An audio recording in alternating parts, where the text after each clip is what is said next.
नमस्कार दोस्तों, आप सभी का स्वागत है सेवार्थ सिविल सर्विसेज में। मेरा नाम है आयुष कटियार और ये हम लोग का कंप्लीट कर रहे हैं घटनासार। देखिए, कुछ दिनों से मैं थोड़ा सा बाहर था, इसलिए मैं अवेलेबल नहीं हो पाया पिछले काफ़ी दिनों से। आप सबके बहुत सारे मैसेजेस भी आए और बहुत सारी कोशिशें भी की कि चीज़ें हो जाएं, लेकिन वो अल्टीमेटली हो नहीं सकी। इसलिए अब ये पुनः से इसकी शुरुआत हो रही है। मतलब जो ये जनवरी से लेके जो जून तक की जो क्रॉनिकल है, ये जो घटनासार है उसको हम लोग कंप्लीट कर रहे हैं। और उसमें हम लोगों ने अभी तक नेशनल इवेंट सारे देख लिए, इंटरनेशनल इवेंट सारे देख लिए। इसके बाद में यूपी 6 महीने की करंट अफेयर्स थी वो सारी देख ली। अब इसमें आज से हम लोग शुरुआत कर रहे हैं समसामयिकी अर्धवार्षिकी, जो 6 महीने की समसामयिकी है उसकी शुरुआत कर रहे हैं। अच्छा, एक बात और है, आउटसाइड बहुत तेज़ बारिश है, इसलिए हो सकता है कि आपको आवाज़ बहुत क्लियर नहीं आए, तो थोड़ा सा मैनेज कर लेना, क्योंकि ये भी ज़रूरी था, बहुत दिन से लटका हुआ था। ठीक है, चलो आज से शुरुआत करता हूँ। 6 महीने की ये अर्धवार्षिकी जो थी उसकी समसामयिकी अर्धवार्षिकी है। उसमें कुछ इंपॉर्टेंट चीज़ें हैं, जैसे कि यहाँ पे आपने लिखा चर्चित व्यक्ति। 6 महीने में कौन कौन से चर्चित व्यक्ति रहे हैं उनकी सबकी यहाँ पे बात की गई है। तो ठीक है, पहला पॉइंट है डॉक्टर कपिल दुआ। अच्छा, एक बात और, कुछ लोग लगातार मैसेज कर रहे हैं कि क्रॉनिकल सर करा दीजिए। अच्छा, एक बात ये है, करानी तो दोनों ही हैं, ये भी है और दूसरी क्रॉनिकल है, दोनों ही महत्वपूर्ण हैं। लेकिन जैसे ये होती है, साथ में मैं दूसरा वीडियो क्रॉनिकल का बना दूंगा, या आप बताइए तो इसको मैं कंप्लीट करा दूं। जैसा आप बताएंगे वैसा काम करूंगा, ठीक है। लेकिन चलेगा, सब कुछ खत्म, सब कुछ होगा, ऐसी बात नहीं है कुछ छूट जाएगा या कुछ ऐसा होगा। हाँ, 2-4 दिन के लिए मैं बाहर था, ये ज़रूर था, उस समय वीडियोज़ नहीं अपलोड हो पाए, आपको नहीं मिल पाए, अब मिलते रहेंगे, ठीक है। तो ठीक है, चर्चित व्यक्ति में एक नाम है डॉक्टर कपिल दुआ का। अब डॉक्टर कपिल दुआ क्यों चर्चा में आए, उसका कारण है, ये एक हेयर ट्रांसप्लांट, देखिए ये एक हेयर ट्रांसप्लांट सर्जरी करने वाले डॉक्टर हैं। मतलब इसका ये हुआ, ये एक डर्मेटोलॉजिस्ट हैं, लेकिन इनको Asian association of hair restoration के अध्यक्ष के रूप में चुना गया है। और ये घोषणा चीन में हुई थी। बहुत कोई वेरी इंपॉर्टेंट घटना नहीं है, लेकिन हाँ कुछ चीज़ें बेसिक हैं तो आपको पता होनी चाहिए कि हाँ हमारे यहाँ का कोई डॉक्टर है, वो पूरी एशिया का जो Asian association of hair restoration है, उस सर्जन है, उसमें इनको शामिल किया गया है। और ये जो क्लिनिक चलाते हैं उसका नाम है AK क्लिनिक के संस्थापक हैं, यानी को फाउंडर हैं, ठीक है। इनके साथ में कोई और व्यक्ति होगा, 20 साल से सर्जरी कर रहे हैं और दुनिया भर की बातें हैं, बहुत महत्वपूर्ण नहीं है, मानिए। महत्वपूर्ण क्या है वो मैं अभी आगे बताऊंगा, ठीक है। दूसरा नाम आप यहाँ पे, ये महत्वपूर्ण है, देखिए इसको, इस नाम को, काम्या कार्तिकेयन। भारत की काम्या कार्तिकेयन अपने पिता S कार्तिकेयन के साथ 20 मई 2024 को माउंट एवरेस्ट की चढ़ाई पूरी कर लेने वाली भारत की सबसे युवा पर्वतारोही बन गई हैं। इससे पहले ये जो रिकॉर्ड था वो था अर्जुन वाजपेयी के नाम से। ये नोएडा के रहने वाले निवासी थे, अर्जुन वाजपेयी। इनकी उम्र थी 17 वर्ष 345 डेज, ठीक है, डेज, ठीक, राइट। अब लेकिन जो काम्या कार्तिकेयन है, अपने पिताजी के साथ में ये एवरेस्ट की ऊंचाई इन्होंने फतह की है। इनकी उम्र है 16 वर्ष 9 महीने, ठीक है, 16 वर्ष 9 महीने। तो ये इंपॉर्टेंट नाम है, याद रख लेना इस नाम को। अच्छा, एवरेस्ट की ऊंचाई पे चढ़ी है, तो आपको पता है पहली एवरेस्ट सबसे ऊंची दुनिया की चोटी है। दूसरे नंबर पे आप K2 देखते हैं, जिसको नाम हम लोग गॉडविन ऑस्टिन देते हैं। तीसरे नंबर पर आप कंचनजंगा देखते हैं। चौथे नाम पे लोत्से देखते हैं, लोत्से। और 5वें नाम पे मकालू देखते हैं, मकालू। फिर और भी हैं, 10 तक सबसे आखिरी में शायद 10वीं अन्नपूर्णा आती है, ऐसे ही कुछ है, ठीक है। तो इन सब चीज़ों को आप देख लेंगे एक बार, ये ऑर्डर रटा होना चाहिए, क्योंकि कई बार हो सकता है लगाने को दे दे आगे पीछे, आपको ये 1 2 3 तो याद रहेगी, चौथे नंबर या 5वें नंबर पे मकालू की जगह मनसालू हो सकता करके चले आए, है ना, ऐसी चीज़ें हो जाएगी। तो माउंट एवरेस्ट किनके बीच में है, नेपाल चाइना के बीच में। लेकिन अगर ज़्यादातर आप सबसे ऊँची चोटियाँ अगर देखेंगे दुनिया की, तो आपको हिमालय में ही मिलती हैं, ठीक। दूसरी बात है, हिमालय में भी अगर आप देखेंगे तो ज़्यादातर ऊँची चोटियाँ आपको कहाँ मिलेंगी, नेपाल वाला जो रीजन है, प्लस नेपाल प्लस चाइना की सीमा पे, चीन की सीमा पे, या भारत और नेपाल की सीमा पे, ठीक है। तो इसी जगह पे आपको देखने को मिलेंगे, ठीक है। ओके, आगे आ जाता हूँ। करीना कपूर खान को क्या हुआ ये है कि यूनिसेफ इंडिया ने इनको, मतलब ये बॉलीवुड जो अभिनेत्री हैं, उनको अपना राष्ट्रीय राजदूत, नेशनल एम्बेसडर नामित कर दिया है। क्या नामित किया है, नेशनल एम्बेसडर। किसको नामित किया है, करीना कपूर खान को। और करीना कपूर खान किसने नामित किया है, तो यूनिसेफ इंडिया ने, ठीक है, United Nations children's fund India. अच्छा, एक बात और है, इससे पहले भी आपने बहुत सारे नाम सुने होंगे, जैसे कि हिमा दास को यूथ एम्बेसडर नामित किया गया था किसी समय पे, ठीक है। और यूनिसेफ से बहुत सारे लोग जुड़े हुए थे पहले, जैसे आपने प्रियंका चोपड़ा का भी नाम सुना होगा, ठीक है। बहुत सारे लोग जुड़े हैं, अलग अलग उपाधियाँ होती हैं, अलग अलग काम के लिए इनको नामित कर दिया जाता है। तो करीना कपूर खान, क्योंकि अभी रिसेंट ये इवेंट हुआ है तो इसको याद रखना, इसका है नेशनल एम्बेसडर, राष्ट्रीय राजदूत। किसी और चीज़ से कंफ्यूज मत हो जाना, ठीक। अच्छा, जब ये लॉन्च किया जा रहा था तो इसमें 4-5 व्यक्ति ऐसे भी थे, 4-5 बच्चे लड़के ऐसे भी थे, लड़कियां महिलाएं ऐसी भी थीं जो बहुत अच्छा काम कर रही हैं देश और समाज के लिए, चाहे वो जेंडर इक्वलिटी की बात हो रही हो या अन्य किसी चीज़ों की बात हो रही है, स्कूली शिक्षा की बात हो रही हो, इन सब चीज़ों पे बहुत सारे बच्चे काम कर रहे हैं। उसमें एक नाम है यूपी का, इसमें लिखा नहीं है, मैं बता रहा हूँ आपको। यूपी की एक हैं कार्तिक वर्मा, याद रख लेना इस नाम को, यहीं पे लिख लेना। कार्तिक वर्मा को जलवायु परिवर्तन के लिए क्या नामित किया गया है? तो यूथ एडवोकेट नामित किया गया, यूथ एडवोकेट, युवा अधिवक्ता, ठीक है। ओके, चलो। और अन्य 3-4 नाम और भी हैं, लेकिन उनको याद करने की आवश्यकता नहीं है। अच्छा, ठीक है।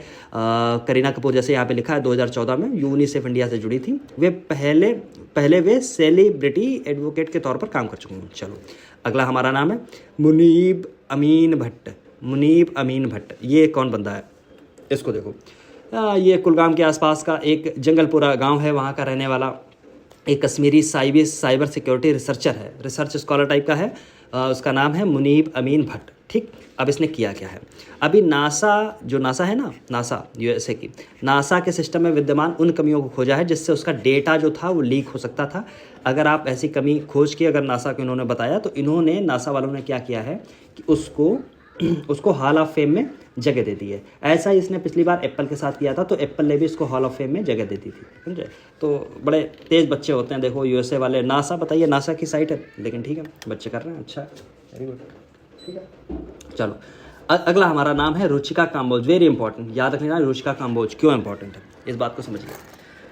देखिए, पहली बात तो ये, यूनाइटेड नेशन जैसी बड़ी संस्था में भारत की पहली महिला स्थायी प्रतिनिधि थी। भारत की पहली स्थायी प्रतिनिधि नहीं थी, भारत की पहली महिला भारत की स्थायी प्रतिनिधि थी।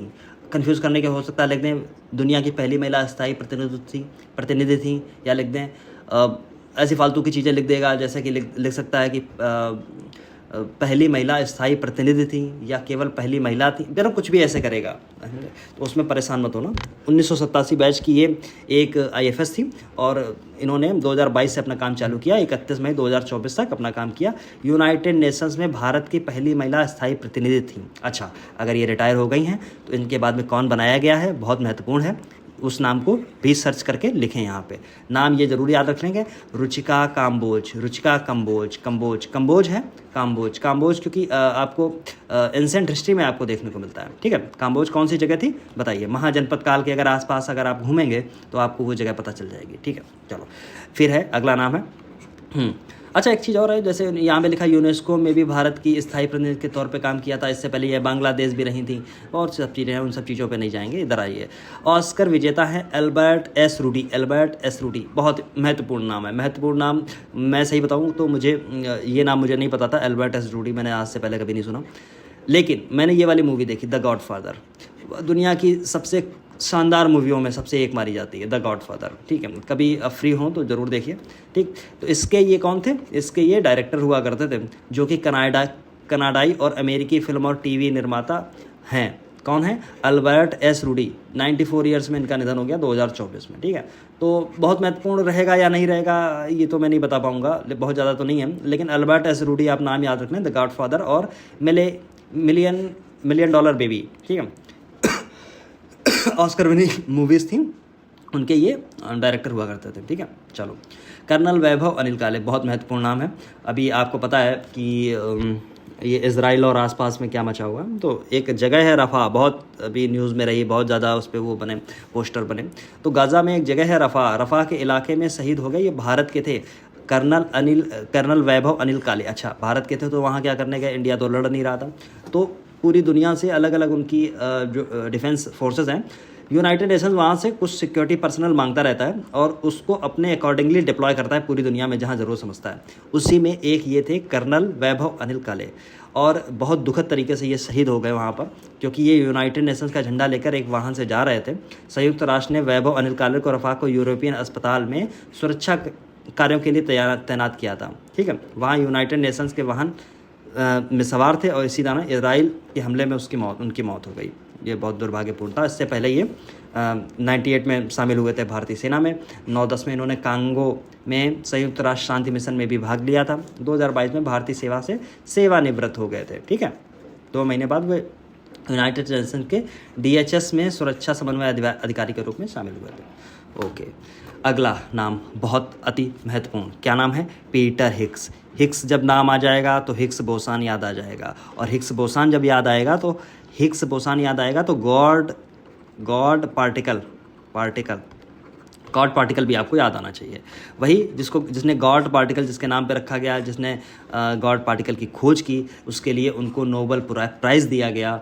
और ये हैं ब्रिटिशर, एक ब्रिटिश भौतिकी ठीक है, भौतिक विज्ञानी हैं पीटर हिग्स। 94 एज की उम्र में इनकी निधन हो गया। ठीक है, पीटर को हिग्स बोसान पार्टिकल या गॉड पार्टिकल का खोजकर्ता माना जाता है। ठीक है, 2013 के अंदर इनको क्या दिया गया था? नोबेल प्राइज़ दिया गया था। ठीक है, 2012 में हुआ ये था हिग्स बोसान की खोज, मतलब कैसे बोलूँ मैं, एक लेबोरेटरी मतलब एक लैब में प्रायोगिक तौर से हिग्स बोसान को खोजा गया था। ठीक है, वैसे इससे पहले सब सारी थियरीज थी, लेकिन 2012 में सर्न SERN आपको पता होगा, ये एक यूरोप में है, इसी लेबोरेटरी में ये सब काम हुआ था। और इसके बाद 2013 में इनको दिया गया था। उसमें बहुत सारे लोग थे हिग्स इनके नाम से, क्योंकि इनकी महत्वपूर्ण भूमिका है, इसलिए इनका नाम आ गया। चलो आगे आ जाते हैं। सत्यदेव गुप्ता। सत्यदेव गुप्ता कौन है? पर्वतारोही हैं। ये एक ही मौसम में 2 बार माउंट एवरेस्ट और माउंट लोत्से अभी मैंने बताया था, कौन सा? माउंट एवरेस्ट,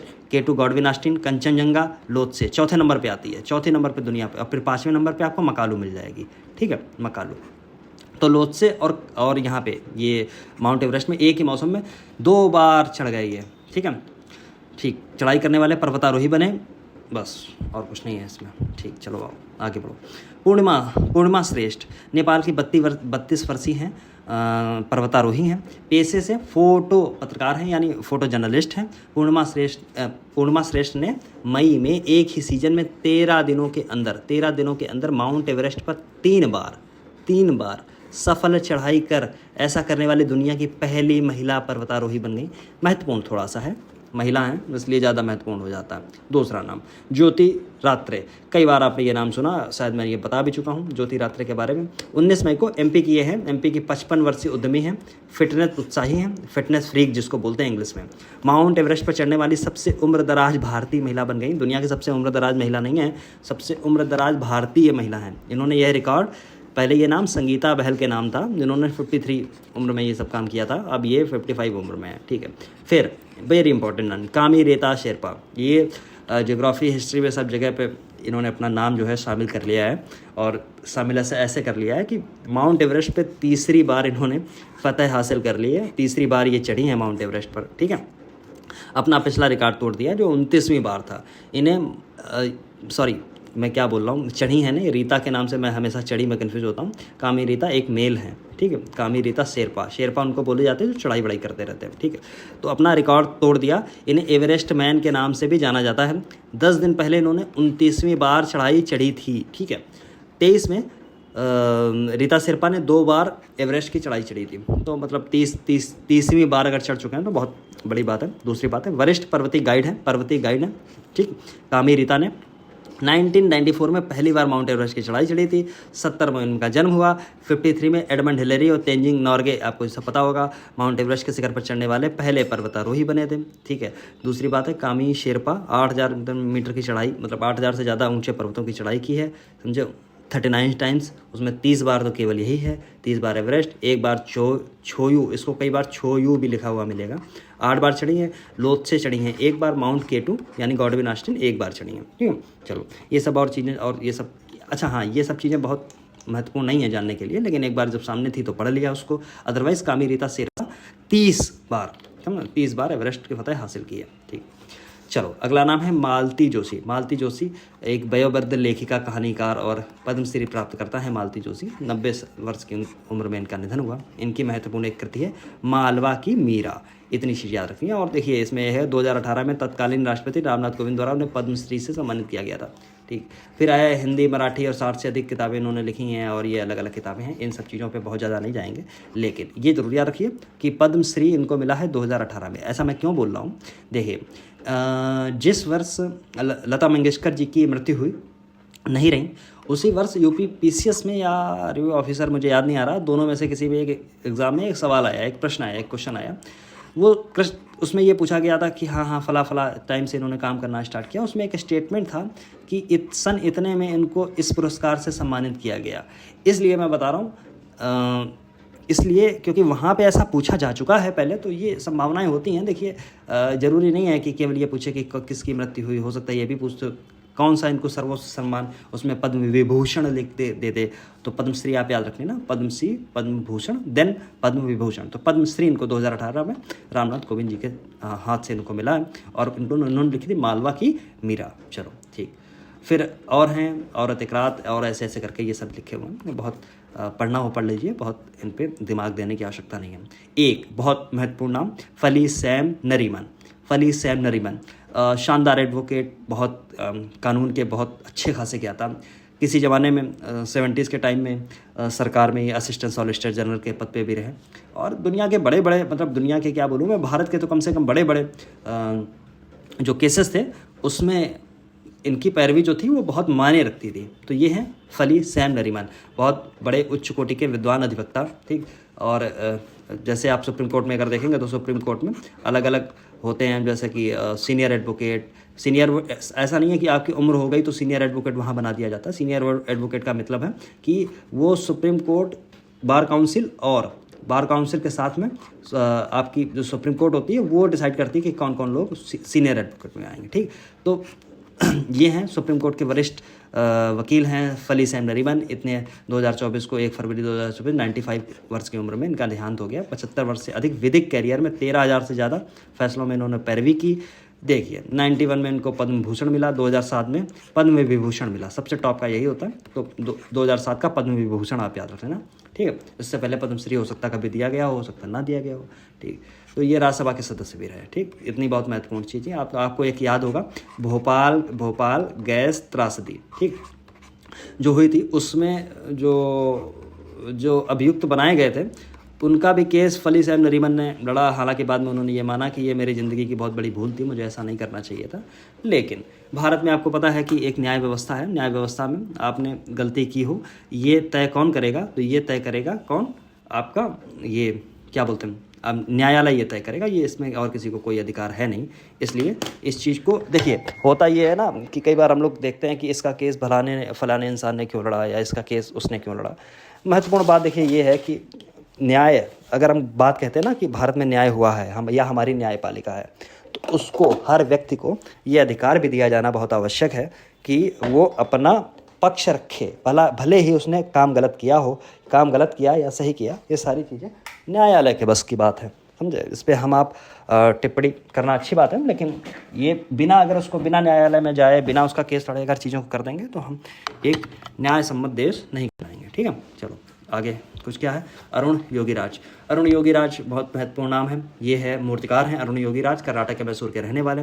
इन्होंने भगवान श्री राम की जो मूर्ति है 51 इंचेस की, यानी 4.24 फीट की ऊंचाई की, 200 किलोग्राम की वजनी मूर्ति है।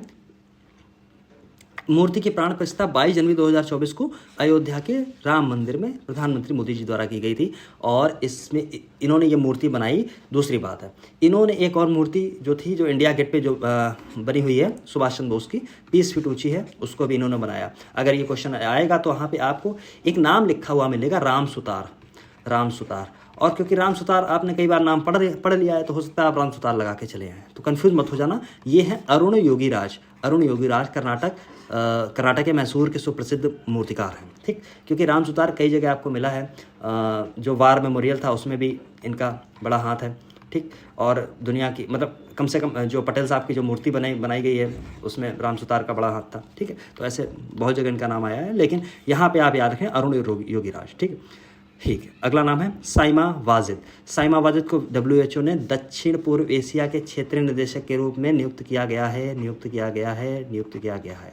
इन्होंने कार्यभार भारत की पूनम खेत्रपाल से ग्रहण किया। महत्वपूर्ण है, ठीक। याद रखना, बांग्लादेश की हैं। और बांग्लादेश की मौजूदा हालत आपको पता है, अंतरिम सरकार का गठन हो गया है, ठीक। पुलिस वहाँ से भागी खड़ी हुई है, शरण ले ली है। अच्छा, जो सेकेंड लेक्चर था इसी घटनासार का, वहाँ पे मैंने बहुत खुल के बताया था इनके बारे में, आपकी बांग्लादेश की प्रधानमंत्री शेख हसीना के बारे में, कि कैसे कैसे उनके सब लोगों की जैसे हत्या हो गई, इसके बाद में और सब चीज़ें हो गई। तो खैर जो होना था वो दोबारा से होके फिर वही हुआ। खैर, अगला नाम है प्रभा अत्रे। प्रभा अत्रे भारतीय हिंदुस्तानी गायिका प्रभा अत्रे हैं, जिन्हें भारत सरकार की 3 पद्म पुरस्कार यानी पद्मश्री, पद्म भूषण, पद्म विभूषण प्राप्त हुए। 92 वर्ष की आयु में पुणे महाराष्ट्र में इनका निधन हो गया। नाम है प्रभा अत्रे, नाम है प्रभा अत्रे। चलो, जन्म कहाँ हुआ था? पुणे में हुआ था 32 में। वह हिंदुस्तानी शास्त्रीय संगीत के किराना घराने के प्रतिनिधित्व करने वाली भारत की सबसे वरिष्ठ और अग्रणी महिलाओं में है। अच्छा, किराना घराने का देखिए नाम आया। किराना घराने का मतलब क्या है? ये मुजफ्फरपुर के सामने कैराना, जो देखिए जो पहले कैराना था ना, कैराना जो अभी है उससे किराना निकल के आया, मुजफ्फरपुर के शामली में शामिल हो गया। तो ये सब मुजफ्फरपुर शामली के आसपास वाला एरिया है किराना घराने का, जिसकी शुरुआत किराना घराने की किसने की थी? आप याद रख लेंगे, अब्दुल करीम खां। मैं लिख दूँ क्या? पढ़ दो आप रहे हैं। अब्दुल करीम खां और अब्दुल वाहिद खां, 2 लोग ऐसे थे जिन्होंने ये शुरुआत की थी किराना घराने की। ख्याल गायकी के लिए बहुत सुप्रसिद्ध घराना है, जैसे लखनऊ घराना है, हैं ऐसे बहुत सारे दिल्ली में अलग घराना होते हैं। तो अलग अलग घराने के अलग अलग काम होता है, ठीक। जैसे भिंडी घराना, ऐसे करके बहुत सारे थे। तो ये याद रखना, ठीक। चलो, मुनव्वर राणा आपको सबको पता होगा, शायद एक सुप्रसिद्ध एक शायर थे, और इनका एक निधन हुआ 71 वर्ष की उम्र में। लखनऊ में इनका निधन हुआ, और लखनऊ में इनका निवास भी था। हालांकि रायबरेली के रहने वाले थे, बहुत प्रसिद्ध थे। कुछ गवर्नमेंट के साथ में इनकी खींचातानी भी चलती रही, और इनका ये इसलिए और प्रसिद्ध हुआ क्योंकि इन्होंने जो गज़ल होती ना, गज़ल के नाम पे आजकल तो पता नहीं क्या क्या होने लगा है, कि सब जगह अगर नाम में केवल गालिब डाल दो तो बाकी सब गालिब के भरोसे छोड़ दिया जाता है। वो गज़ल नहीं होती। गज़ल का मतलब है एक प्रॉपर मीटर होता है, प्रॉपर बहर होती है, बहर के बाद में मात्राओं का योग होता है, उस आधार से निकाली जाती है। फिर उसमें अलग अलग क्या मक्ता होता है, क्या मतला होता है, ऐसे सारी बहुत सी चीज़, फिर एक गज़ल लिखी जाती है प्रॉपर। तो जो गज़ल की विधा है उसमें इन्होंने एक परिवर्तन किया, और उसमें जो गज़ल एक दूसरे के प्रेम के लिए, पुरुष महिला और इन्हीं सब चीज़ों के लिए आसपास घूमती थी, उसमें इन्होंने माँ को शामिल कर दिया, ठीक है। तो इनका एक बहुत महत्वपूर्ण शेर है, शायद आपने अगर कभी सुना हो। जैसे उनका एक शेर है कि किसी को हिस्से में घर मिला, किसी के हिस्से दुकान आई, मैं घर में सबसे छोटा था, मेरे हिस्से में माँ आई। तो इन्होंने जो लिखा है, मतलब जो इनका जो खूब चर्चित हुआ, वो माँ के ऊपर जो इन्होंने लिखा, वो ज़्यादा चर्चित हुआ। ऐसा कुछ एक शेर था जो मैंने आपको सुनाया, हो सकता है उसमें थोड़ी बहुत इधर उधर की चीज़ें हों, मुझे ठीक से याद नहीं होगा। चलो, अगला नाम है उस्ताद राशिद खान। 9 जनवरी 2024 को हिंदुस्तानी शास्त्रीय गायक उस्ताद राशिद खान का कोलकाता में 55 वर्ष की आयु में निधन हो गया। वो कैंसर से पीड़ित थे, और उत्तर प्रदेश के बदायूं में जन्मे राशिद खान की प्रारंभिक गायकी का प्रशिक्षण अपने नाना कौन है? उस्ताद नासिर हुसैन खान से प्राप्त किया था। किससे प्राप्त किया था? उस्ताद नासिर हुसैन खान से प्राप्त किया था। तो अभी जैसे घराने हो गए या जो भी चीज़ें हो गई, तो ऐसी चीज़ें आपको रट के रखनी है, ठीक है। चलो, अब हम अगले पॉइंट पे आते हैं, जो है चर्चित स्थल। क्या है? चर्चित स्थल। चर्चित स्थलों में सबसे पहला जो स्थल है वो, उसका नाम है प्रकाशम कौन सा है? आंध्र प्रदेश का एक। और देखिए, प्रकाशम आंध्र प्रदेश का है, लेकिन यहाँ पे पूरे दुनिया के जितने भी जियोलॉजिस्ट टाइप के कुछ होंगे या पुरातत्वविद होंगे, समझे, नॉट जियोलॉजिस्ट, पुरातत्वविदों ने इसमें एक क्या किया है, यहाँ पे प्रकाशम में 41,000 वर्ष पुराने शुतुरमुर्ग के घोंसले की खोज की है। शुतुरमुर्ग के घोंसले की खोज की, और ये देखिए 41,000 वर्ष पुराना, ठीक। इसमें वडोदरा विश्वविद्यालय के जो पुरातत्वविद थे वो शामिल हुए। इसके बाद में जो यूएसए है, जर्मनी है, ऑस्ट्रेलिया है, यहाँ के भी पुरातत्वविद आए। यहाँ पे इन्होंने 900 से अधिक शुतुरमुर्ग के अंडे एक स्थान पे खोजे, ठीक है। यह खोज भारत में मेगाफॉलन प्रजातियों के विलुप्त होने के कारण को समझने में महत्वपूर्ण कड़ी है, ठीक। प्रकाशम है कहाँ पे? तो आंध्र प्रदेश। इतना याद रखना, प्रकाशम में आंध्र प्रदेश में दुनिया की जो टीम आई थी वहाँ से, और भारत का जो वडोदरा विश्वविद्यालय है, वहाँ के पुरातत्वविद थे, वहाँ उन्होंने 41,000 वर्ष पुराने 900 अंडे से अधिक शुतुरमुर्ग के एक ही जगह देखे, अंडे देखे, ठीक है। अगला हमारा है, जल्दी जल्दी थोड़ा सा पढ़ूंगा। रंगापानी स्टेशन। रंगापानी स्टेशन में क्या हुआ था? भीषण रेल हादसा हुआ था। कब हुआ था? 17 जून 2014 को। अभी हाल ही में और भी रेल हादसे हुए हैं, बहुत दुखद रेल हादसे। ये है रंगापानी। ये है कहाँ पे?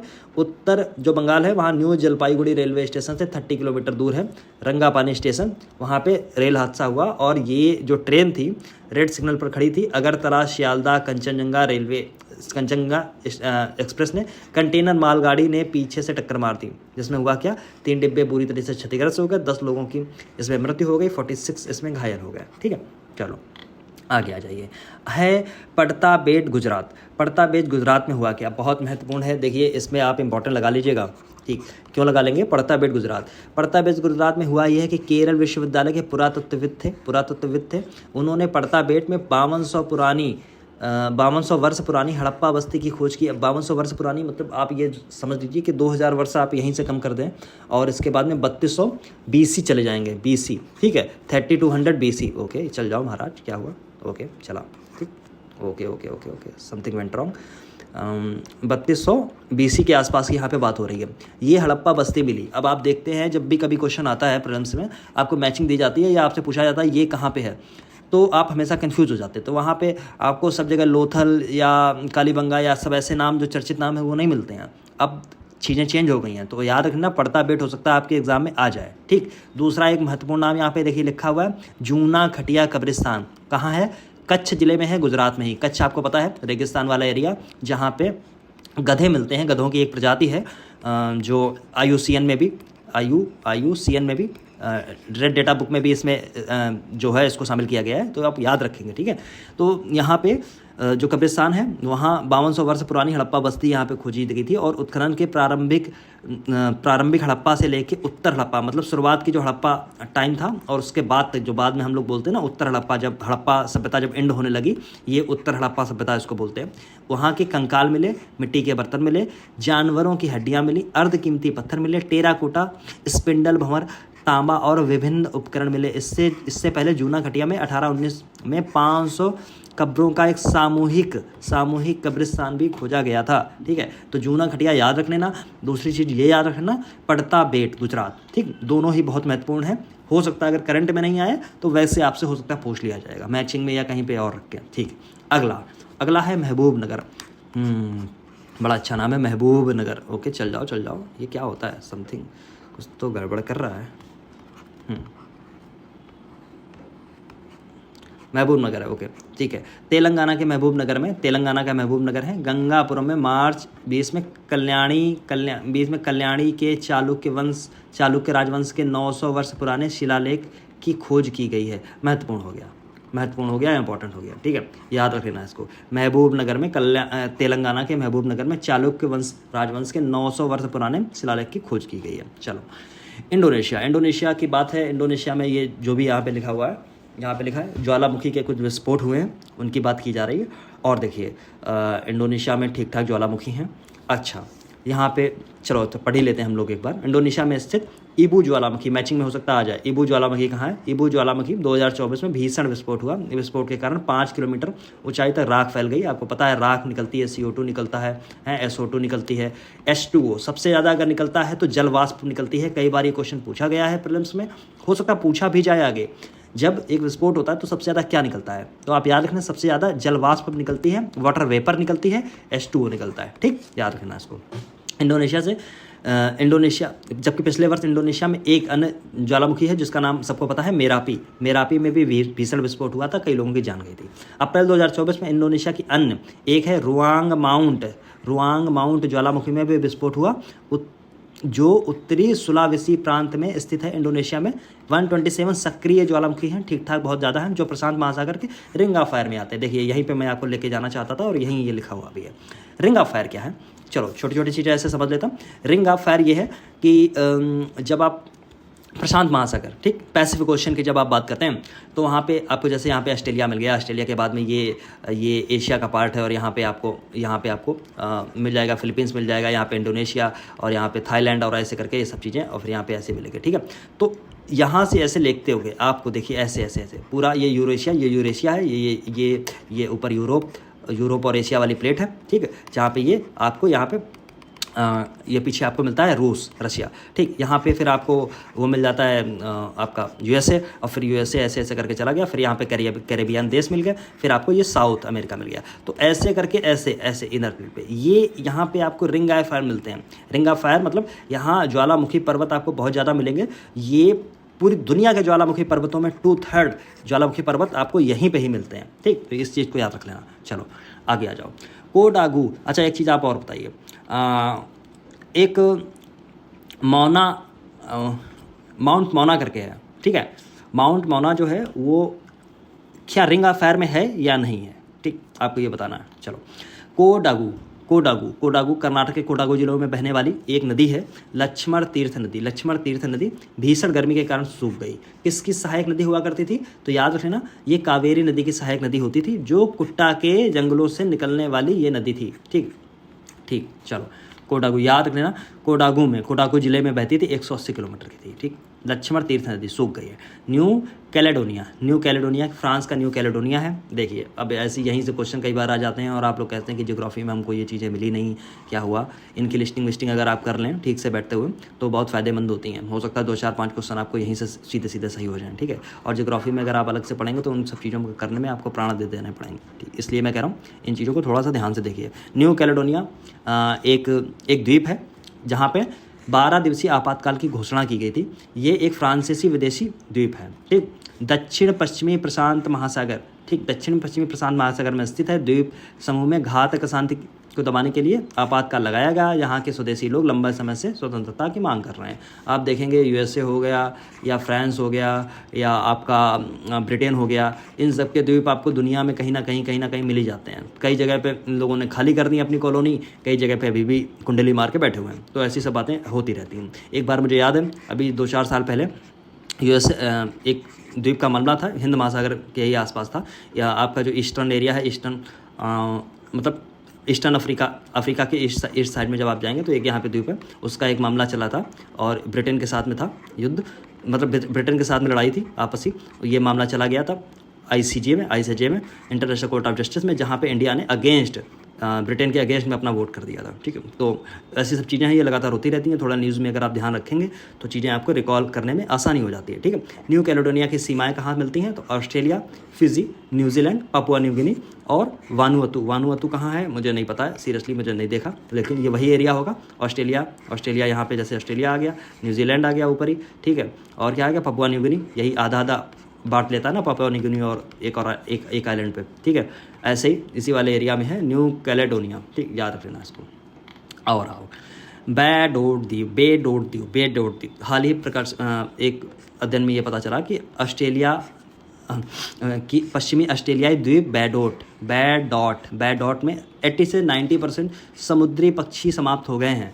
तिमोर सागर कहाँ लगता है आपको पता है? ऑस्ट्रेलिया के बिल्कुल लगे हुआ, ऐसे लगेगा, ऐसे यहीं पे मिलेगा, ठीक है।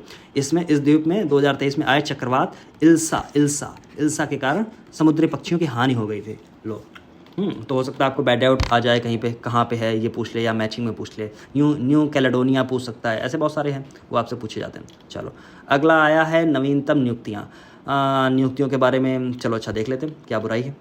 नियुक्तियां हैं डॉक्टर विक्रमजीत चौधरी, ठीक। Broadcast audience research council India ने डॉक्टर विक्रमजीत चौधरी को बार्क इंडिया में मापन विज्ञान में विश्लेषण का प्रमुख नियुक्त किया है, ठीक। किसका स्थान लिया? डॉक्टर डेरिक ग्रे का स्थान इन्होंने लिया। 6 वर्ष का कार्यकाल, उन्होंने 6 वर्ष का कार्यकाल के बाद अपना पद छोड़ा है, ठीक। कौन है? विक्रमजीत चौधरी, ठीक। बार्क वो वाला बार्क नहीं है, ये है ब्रॉडकास्ट ऑडियंस रिसर्च काउंसिल, ठीक। नहीं तो बार्क वो वाला लगा दें। कौन सा बताइए? भाभा एटॉमिक रिसर्च सेंटर, वो वाला नहीं है, ठीक। आगे बढ़ जाइए। साइमन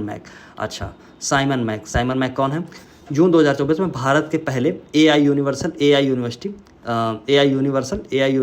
का कुलपति, अंतर्राष्ट्रीय रणनीतिकार और पुरस्कार विजेता प्रोफेसर साइमन मैक को नियुक्त किया गया है। भारत के पहले AI यूनिवर्सिटी, ठीक, का कुलपति, ठीक, अंतर्राष्ट्रीय रणनीतिकार और पुरस्कार विजेता कौन है? प्रोफेसर साइमन मैक को नियुक्त किया गया। साइमन किसी भारतीय विश्वविद्यालय के संस्थापक कुलपति के रूप में कार्यभार संभालने वाले पहले विदेशी बने। मतलब ऐसा ये यूनिवर्सिटी जो है संस्थापक कुलपति की बात यहाँ पे वो हो रही है, जो संस्थापना के तुरंत साथ ही जो कुलपति बनाए गए वो हैं साइमन मैक। ठीक, ये एक ऐसे हैं जो पहले विदेशी होंगे ऐसे। ठीक, फिर है जॉन स्लेवन। वेदांता एल्युमिनियम ने अपने जो मुख्य कार्यकारी अधिकारी होता है जिसको CFO बोलते हैं ना, CFO। ठीक, जॉन स्लेवन को हाल ही में अंतर्राष्ट्रीय एल्युमिनियम संस्थान IAI का उपाध्यक्ष के रूप में नियुक्त किया है। चलो आगे बढ़ो। कपिल सिब्बल महत्वपूर्ण है, वरिष्ठ सुप्रीम कोर्ट के वरिष्ठ वकील हैं, राजनेता कपिल सिब्बल हैं। राज्यसभा भी इनको भेजा गया था। ठीक, चलो supreme court bar council association जो होती है उसका इनको अध्यक्ष नामित किया गया। चौथी बार कपिल सिब्बल को इस पद के लिए चुना गया है। बहुत दिन तक ये बार काउंसिल के चुनाव में नहीं थे, ये सीधे भारत की राजनीति में सीधे तौर पर हिस्सा ले रहे थे, लेकिन अब इन्होंने हाल ही में ये चुनाव जीता और ये महत्वपूर्ण चुनाव था बहुत। दुनिया भर में क्या मतलब भारत में ठीक ठाक इसकी खबरें बनी। चलो क्या है इदा शिशा नोग्रांग, मैं भी कई बार बहुत कंफ्यूज हो जाता हूँ पढ़ते।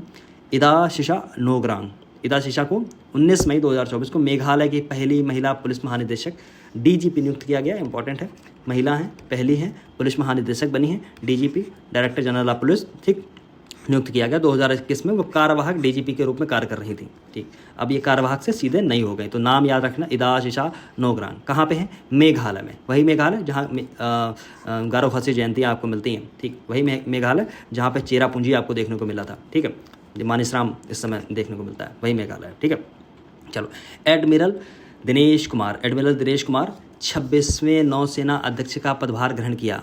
ठीक, इन्होंने किसका स्थान लिया? तो एडमिरल हरि कुमार का स्थान लिया। ठीक, फिर ये सब बातें हैं, आप पढ़िए आराम से, कोई बात नहीं है। अगला है मौसमी चक्रवर्ती, ये नाम याद कर लेना। एडमिरल दिनेश कुमार, किसका स्थान? हरि कुमार का लिया। चलो अगला है मौसमी चक्रवर्ती। भारतीय सूचना सेवा के वरिष्ठ अधिकारी मौसमी चक्रवर्ती ने 1 जनवरी 2024 को आकाशवाणी समाचार के महानिदेशक पद का ग्रहण किया। 1991 बैच की IAS अधिकारी हैं। कौन? चक्रवर्ती, मौसमी चक्रवर्ती के पास में PIB और केंद्रीय संचार ब्यूरो सहित सूचना एवं प्रसारण मंत्रालय के कई मीडिया संगठनों में क्या हुआ? व्यापक अनुभव है इनके पास। PIB press information bureau. ठीक, इनका अनुभव है, याद रखना मौसमी चक्रवर्ती। ठीक है, ठीक, किसका इन्होंने लिया है? आकाशवाणी समाचार के महानिदेशक का इन्होंने मतलब इनको पद मिला है। फिर है जेठा अहीर, गुजरात विधानसभा के पूर्व अध्यक्ष हैं तथा भाजपा के विधायक हैं। जेठा अहीर को क्या हुआ? भारतीय राष्ट्रीय कृषि सहकारी विपणन संघ नाफेड का अध्यक्ष निर्धारित किया गया। ठीक, निर्वाचित किया गया। ठीक, भारतीय राष्ट्रीय कृषि सहकारी विपणन संघ, अच्छा, जो आपकी अमूल है वो भी सहकारी है, कोऑपरेटिव है, याद रखना। दिलीप संघानी, कई बार आपने इनका नाम सुना है। दिलीप संघानी का भाजपा के पूर्व सांसद हैं। दिलीप संघानी को भारतीय किसान उर्वरक संघ इफ़को का अध्यक्ष लगातार दूसरी बार चुना गया है।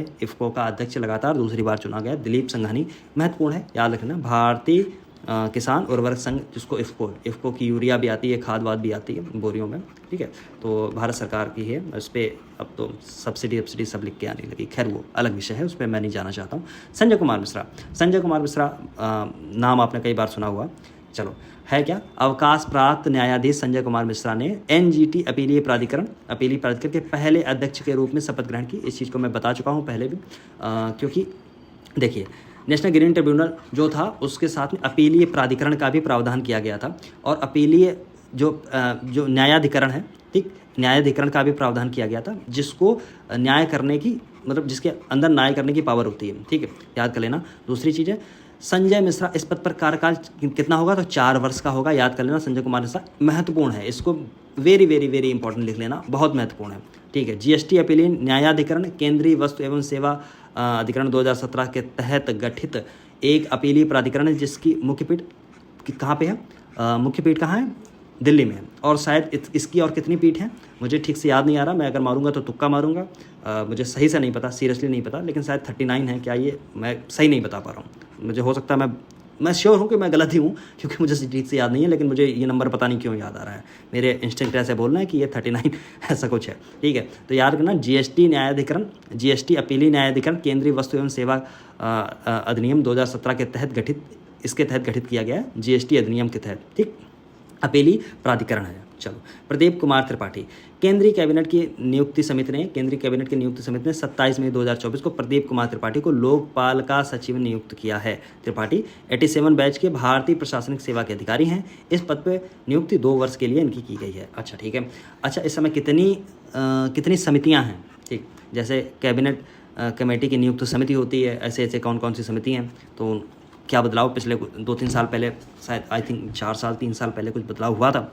अभी तो कुछ हुआ है या नहीं हुआ है मुझे नहीं पता है ठीक से, लेकिन शायद 6 कमेटी इस समय काम कर रही हैं। Okay. Doctor Emmanuel Soberan. Paris में आयोजित 91वें सत्र के दौरान विश्व पशु स्वास्थ्य संगठन WOAH ने 28 मई 2024 को फ्रांस की डॉक्टर इमैनुअल सोबेरन को 24 से 29 सत्र के लिए संगठन का महानिदेशक चुना है। ठीक, कौन सा संगठन का? विश्व पशु स्वास्थ्य संगठन। ठीक, चलो, डॉक्टर सोबेरन किसका स्थान लेंगे ये सब जानने की ज़रूरत नहीं है। चलो आगे बढ़ जाइए। कहाँ के हैं? फ्रांस की हैं, बस इतना याद रखना। फ्रांस की हैं, महिला हैं, महत्वपूर्ण है, डॉक्टर इमैनुअल सोबेरन। ठीक, ओके। अगला नाम है राकेश मोहन जोशी का। IIFT Indian institute of foreign trade ने 5 जून 2024 को Indian institute of foreign management IIFM Bengaluru के जो डायरेक्टर हैं प्रोफेसर राकेश मोहन जोशी संस्थान का नया कुलपति नियुक्त किया है। नया कुलपति मतलब वाइस चांसलर। ठीक है, vice chancellor Rakesh Mohan world bank, एशियाई डेवलपमेंट बैंक और अंकटाड।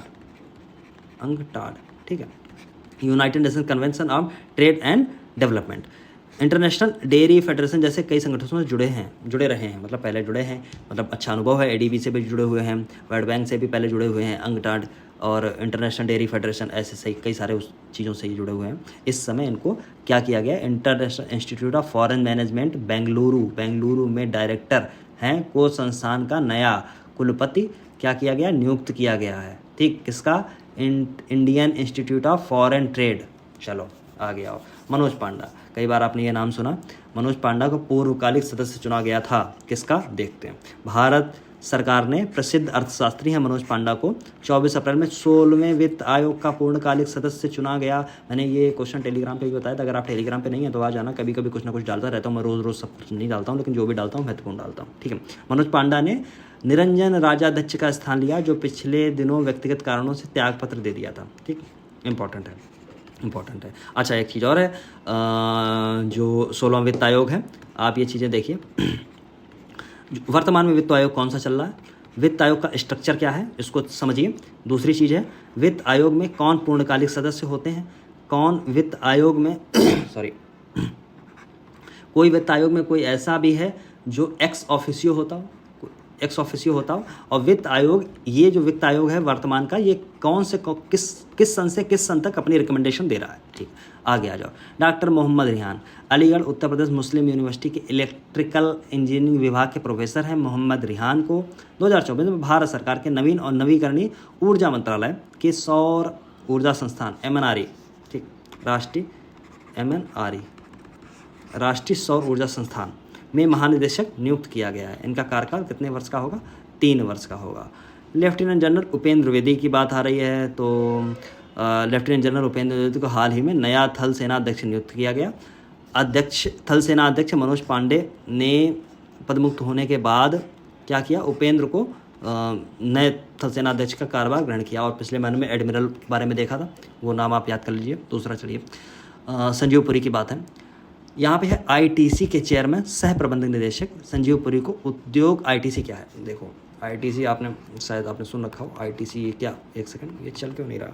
गड़बड़ कुछ कर रहा है। ओके, यहाँ पे समथिंग कुछ गड़बड़ हो रहा है। यहाँ पे ITC एक बड़ी कंपनी है, बहुत स्टेबल कंपनी है। आप देखेंगे कि दुनिया भर की जितनी भी, मतलब इंडिया में जितने भी सिगरेट के सबसे बड़े ब्रांड हैं ITC ओन करता है। और मैरिको, आई थिंक मैरिको नहीं है, लेकिन कुछ तो है। आशीर्वाद का जो आटा आता है, आशीर्वाद आटा, ये ITC इसको करती है, मतलब इसको ओन करती है। ऐसे बहुत सारे हैं। शायद बिकानो है, भी आई थिंक ITC ही इसको चलाती है। तो बहुत बड़ी कंपनी है FMCG के लिए। ठीक है, तो इस चीज़ को थोड़ा सा याद रखना। और यहाँ पर मेरा शायद पैड समथिंग कुछ गड़बड़ यहाँ पर हो रहा है, तो ये ऊपर वाला ये वाला एरिया है, ये एरिया ये आधा एरिया जो है समथिंग वेंट रॉन्ग। चलो देखा जाएगा। कुछ तो होगा ही। चलो ठीक है। तो उद्योग जगत के प्रमुख भारतीय उद्योग परिसंघ CII का 24-25 के लिए नया अध्यक्ष नियुक्त किया गया है। हर्षपति सिंघानिया पेरिस फ्रांस में international bank chambers of commerce ICC जिसको बोलते हैं, इंटरनेशनल चैम्बर्स ऑफ कॉमर्स की वर्ल्ड काउंसिल की बैठक में हर्षपति सिंघानिया JK पेपर अध्यक्ष JK पेपर। देखिए सिंघानिया जो लोग कानपुर के आसपास से हैं तो उनको ये पता है, यहाँ पे सिंघानिया स्कूल है। JK जो पूरा ग्रुप है सिंघानिया साहब ओन करते हैं। अभी इनका जो बड़े सिंघानिया साहब हैं उनके अपने बच्चे से बहुत ज़्यादा विवाद है, समझे, और सारी चीज़ें इनके बच्चे ने ही अपने हाथ में ले ली हैं। ठीक, बहुत बड़ा एम्पायर है, उसमें चाहे JK आता हो, उसमें रेमंड आता है, ठीक है, पूरा रेमंड ग्रुप आता है, उसमें JK आता है, उसमें कलर प्लस T-शर्ट्स जो आप शर्ट पहनते हैं वो सारी चीज़ें आती हैं, उसमें पार्क एवेन्यू आता है। बहुत बड़ा ब्रांड है, बहुत बड़ी चीज़ें ये सब लोग कर रहे हैं, लेकिन घर में इतना सब पैसा होते हुए भी सारा बवाल मचा हुआ है। तो याद रखना, हर्षपति सिंघानिया पेरिस फ्रांस में इंटरनेशनल चैम्बर्स ऑफ कॉमर्स की वर्ल्ड काउंसिल बैठक में भारत के हर्षपति सिंघानिया अध्यक्ष जो JK पेपर के हैं ICC का पहला उपाध्यक्ष चुना गया है। वहीं फ्रांस के फिलिप वारेन को इसका अध्यक्ष चुना गया। संतोष कुमार झा की बात हो रही है। Indian railway traffic service IRTS के संतोष कुमार झा कोंकण रेलवे के सह प्रबंध निदेशक नियुक्त किए हैं। बहुत इंपॉर्टेंट नहीं है, चलो आगे बढ़ो। किशोर मकवाना, भारतीय जनता पार्टी के किशोर मकवाना राष्ट्रीय अनुसूचित, देखिए बहुत महत्वपूर्ण, वेरी इंपॉर्टेंट, यहाँ पे लिखेंगे वेरी इंपॉर्टेंट क्यों है। भारतीय जनता पार्टी के किशोर मकवाना हैं, उन्होंने राष्ट्रीय अनुसूचित जाति आयोग का अध्यक्ष नियुक्त किया गया है, जिसको बोलते हैं अनुसूचित जाति आयोग। अनुसूचित जनजाति नहीं है तो SC कमीशन है, national commission for schedule caste, ठीक है। तो इसका इन्होंने अध्यक्ष नियुक्त किया गया है। इन्होंने जो स्थान लिया है विजय सापला साहब का स्थान लिया है, ठीक है। एक समय में जब कांग्रेस की गवर्नमेंट हुआ करती थी तो भी एक नाम था, मैं नाम भूल रहा हूँ इस समय, मुझे याद नहीं आ रहा, खैर तो विजय सापला का लिया है, नाम याद रखना किशोर मकवाना, ठीक है। MV राव। अच्छा एक चीज़ मुझे आप और बताइए, एक तो ये आर्टिकल बताइए अनुसूचित जाति आयोग किस आर्टिकल में आता है। दूसरी चीज़ है अनुसूचित जाति आयोग और अनुसूचित जनजाति आयोग दोनों कब अलग किए गए थे, ये भी आप बताएं, किस वर्ष अलग किए गए थे। चलो MV राव महत्वपूर्ण है इसलिए मैं पूछ रहा हूँ। MV Rao central bank of India के जो प्रबंध निदेशक हैं, साथ में सह CEO हैं यानी CMD, ठीक है, CMD सह CEO, ठीक है। MV राव भारतीय बैंक संघ के अध्यक्ष। इस तरीके क्वेश्चन कम से कम सिविल सर्विसेज में UPPCS हो या रिव्यू ऑफिसर हो, इन सब चीज़ों में नहीं आते। बैंकिंग के जो एग्ज़ाम होते हैं उनमें ठीक ठाक पूछे जाते हैं, लेकिन ठीक है अगर आप पढ़ें तो ये सब चीज़ें पढ़ें। नवनीत सहगल इंपॉर्टेंट नाम है ये। नवनीत सहगल के बारे में ऐसा नहीं, उत्तर प्रदेश के गलियारों में ऐसा कहा जाता है, राजनीतिक गलियारों में सत्ता किसी की भी हो रंगबाजी पूरी रहती है। तो ये नवनीत सहगल हैं, भारतीय प्रशासनिक सेवा के अवकाश प्राप्त अधिकारी हैं। अब इन्होंने VRS ले लिया होगा। नवनीत को सूचना एवं प्रसारण मंत्रालय के अधीन प्रसार भारती बोर्ड का अध्यक्ष नियुक्त कर दिया। बताइए क्या ये रंगबाजी चलती है, ठीक है। इसके पहले मतलब चाहे सपा की गवर्नमेंट हो या BJP की गवर्नमेंट हो या कोई और गवर्नमेंट आई हो, नवनीत सहगल टॉप अधिकारियों में रहे और अपने तरीके से काम करने के आदी हैं, ठीक है। इनका 3 साल का इनका ये होगा। चलो आगे बढ़ो। संजय नायर के बाद में एसोचैम के अध्यक्ष नियुक्त किए गए। बस इतना याद रखिए, एसोचैम के अध्यक्ष नियुक्त किए गए। बस आगे बढ़िए। सदानंद बसंत दाते महाराष्ट्र कैडर के 1990 के जो ये अधिकारी हैं, राष्ट्रीय जांच एजेंसी NIA का प्रमुख नियुक्त किया गया है। चल बस नहीं। नलिनी प्रभात, ठीक है, NSG नलिनी प्रभात राष्ट्रीय सुरक्षा गार्ड NSG के प्रमुख 24 में बनाए गए। वह इससे पूर्व CRPF में अतिरिक्त महानिदेशक थे। बस ये सब चीज़ें पढ़ने वाली वैसे है नहीं, मैं बता रहा हूँ क्योंकि कुछ नाम है उसका, लेकिन फिर भी आपके वक्त इतनी जानकारी होनी चाहिए कौन किसका बनाया गया। तो सदानंद वसंत दाते याद रख लेना, NIA, ठीक। नलिनी प्रभात NSG, ठीक, राष्ट्रीय सुरक्षा गार्ड। पीयूष आनंद को NDRF के महानिदेशक पद के लिए नियुक्त किया गया है। NDRF महानिदेशक पद के लिए नियुक्त किया गया है। ज्योति विज की बात हो रही, फिक्की ने ज्योति विज को महानिदेशक नियुक्त करने की घोषणा की है। फिक्की से जुड़ी 1993 से ज्योति विज पेशेवर व्यवसायी अर्थशास्त्री हैं।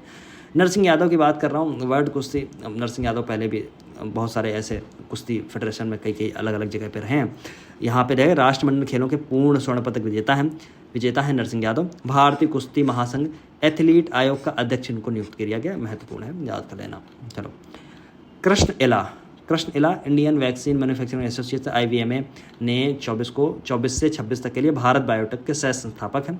अध्यक्ष और कार्यकारी अध्यक्ष कृष्णा इला को अपना नया अध्यक्ष नियुक्त किया है। ठीक, किसने? इंडियन वैक्सीन मैन्युफैक्चरर्स एसोसिएशन ने। ठीक, इन्होंने ये अदार सी पूनावाला का स्थान लिया। फिर अगला है मोहम्मद मखोबर। मोहम्मद मखोबर कौन है? तो 2024 19 मई को एक दुर्घटना हो गई। ईरान के राष्ट्रपति इब्राहिम रियासी की जगह उपराष्ट्रपति मोहम्मद मखोबर को ईरान का कार्यवाहक राष्ट्रपति नियुक्त किया गया है। चलो आगे बढ़ो। शशि सिंह को क्या हुआ है? सर्वोच्च संघ, रबर उद्योगों की सर्वोच्च संघ है all India rubber industries association, उसका अध्यक्ष नियुक्त किया गया। ये सब चीज़ें ऐसी आती नहीं हैं, थोड़ी सी महत्वपूर्ण हैं। जैसे यहाँ पे ये नाम ये है, ये वाला नाम महत्वपूर्ण था। ठीक है, रश्मि शुक्ला की बात हो रही है। महाराष्ट्र का पहला महिला पुलिस महानिदेशक नियुक्त किया गया, वेरी इंपॉर्टेंट है, याद रख लेना। ठीक, रघुराम अय्यर को भारतीय ओलंपिक संघ का मुख्य कार्यकारी अधिकारी CEO नियुक्त किया गया है, वेरी इंपॉर्टेंट है, याद रख लेना। ठीक है, क्योंकि इस समय चल रहा है, आज तक जब मैं ये लेक्चर रिकॉर्ड कर रहा हूँ 6 पदक इंडिया के हिस्से में अभी तक आ चुके हैं। अनिल लाहोटी, अच्छा जो पेरिस ओलंपिक है उसको ज़रा ठीक से देख के जाना, बहुत कायदे से। ठीक है, तो अच्छी खासी रहेगा, सीन रहेगा आने का। अनिल लाहोटी रेलवे बोर्ड के पूर्व अध्यक्ष अनिल लाहोटी को भारतीय दूरसंचार नियामक प्राधिकरण ट्रैफिक क्या है, एक minute, telecom and regulatory authority of India, मैं तो ट्रैफिक पता नहीं कहाँ पहुँच जाता हूँ, telecom regulatory authority of India का अध्यक्ष नियुक्त किया गया है। 3 वर्ष का कार्यकाल होगा। अरविंद पनगड़िया, वही पुराना नाम, कई जगह नीति आयोग के पहले उपाध्यक्ष थे। अरविंद पनगड़िया को 16वें वित्त आयोग का अध्यक्ष नियुक्त कर दिया गया है। वित्त आयोग इस बार रट के जाना, एक क्वेश्चन कहीं ना कहीं आपको रखा हुआ मिलेगा। मेरी बात नोट करेंगे तो फ़ायदा होगा, नहीं नोट करेंगे तो सब कुछ आप अपने फ़ायदे से काम करें। वित्त आयोग ने अपनी रिपोर्ट 31 अक्टूबर 25 को देनी है। चलो, हाँ, सेंथिल पांडियन WTO में भारत का नया राजदूत नियुक्त कर दिया गया है, सेंथिल पांडियन को। चलो, विकासशील, इनका नाम विकासशील है, क्या बात है इनका नाम विकासशील है, मुझे हंसी आ रही है। 94 बैठ के वरिष्ठ IAS अधिकारी हैं विकासशील को 2024 में एशियाई डेवलपमेंट बैंक ADB का नया कार्यकारी निदेशक नियुक्त किया गया है। इस पद पर इनका कार्यकाल 3 साल का होगा। तो भारतीय विकास बैंक जो है एशियन डेवलपमेंट बैंक है, उसका नया कार्यकारी निदेशक किसे नियुक्त किया गया? तो विकासशील को। ठीक है, आगे बढ़ जाओ। चलो, मियो का एशियाई बैंक, ADB, फिर ADB की बात करें। एशियाई डेवलपमेंट बैंक ने मियोका को भारत के लिए अपना पहला नया देश निदेशक के रूप में, अच्छा देश निदेशक मतलब ये कंट्री डायरेक्टर के, मतलब कंट्री डायरेक्टर ही होगा आई थिंक, ठीक है, के रूप में नियुक्त किया गया है मियोका को। तान्यो कोनी पनप, क्या है इसका नाम भी रटने की ज़रूरत ही नहीं है, इतना दिमाग वैसे ही। दक्षिण एशिया के लिए ADB का महानिदेशक बनाया गया है। चलो आगे बढ़ो, जिन्हें इनको हटा के भारत के लिए मियोका है, और जो इससे पहले थी उन्हें ADB का महानिदेशक दक्षिण एशिया के लिए बना दिया गया। डॉक्टर समीर शाह की यहाँ पे बात हो रही है। डॉक्टर समीर शाह, भारतीय मूल के समीर शाह को BBC के चेयरमैन के पद के नियुक्त कर दिया गया है। ठीक है, BBC का चेयरमैन। चलो, ब्रिटिश सरकार ने। आगे बढ़ो। कंचन देवी, हाल ही में कंचन देवी को भारतीय वानिकी अनुसंधान शिक्षा परिषद ICFRI की पहली महिला महानिदेशक नियुक्त किया गया। मध्य प्रदेश कैडर की 91 के अधिकारी हैं, वेरी इंपॉर्टेंट। आगे बढ़ जाइए। अब क्या करूं, मैं यहीं तक रखता हूं ये वाला, इसके बाद में ऑपरेशन ध्यान, और इसको अब देखिए। वीडियो चिंता मत करना, वीडियो लगातार जल्दी मचे रहेंगे, जल्दी आते रहेंगे, और जो कहा है वो होगा। कई लोगों के कमेंट मैंने ठीक ठाक पढ़े, और सेम तरीके के कमेंट थे, जी हाँ ये बात सही है कि मैं था नहीं, उपलब्ध नहीं था। मैंने ये सूचना दे भी दी थी ग्रुप पे, टेलीग्राम पे, व्हाट्सएप पे, सब जगह मैंने ये सूचना दे दी थी कि मैं कुछ दिनों के लिए थोड़ा सा बाहर हूँ, तो ये संभव हो नहीं पाएगा, इसलिए वो संभव हो भी नहीं सका। लेकिन अब मैं आ गया हूँ बिल्कुल। और दूसरी चीज़ें, हाँ लेट ज़रूर है, बीच में थोड़ा सा गैप हुआ, अदरवाइज़ जो मैंने कहा है वो होगा, ये नहीं है कि नहीं होगा। आप इस बात से बिल्कुल निश्चिंत रहिए।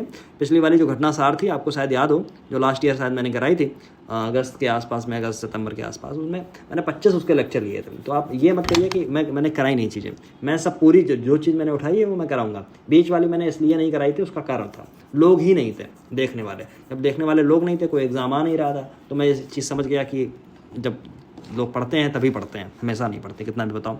ऑपरेशन अभियान इंपॉर्टेंट है। ऑपरेशन अभियान की एक लिस्टिंग मैं कर दूंगा, और लिस्ट प्रॉपर बना के मैं डाल दूंगा टेलीग्राम पर, ठीक है। तो उससे बहुत आसानी हो जाएगी। ऑपरेशन अधिबान से लगातार क्वेश्चन आते रहते हैं, ठीक है।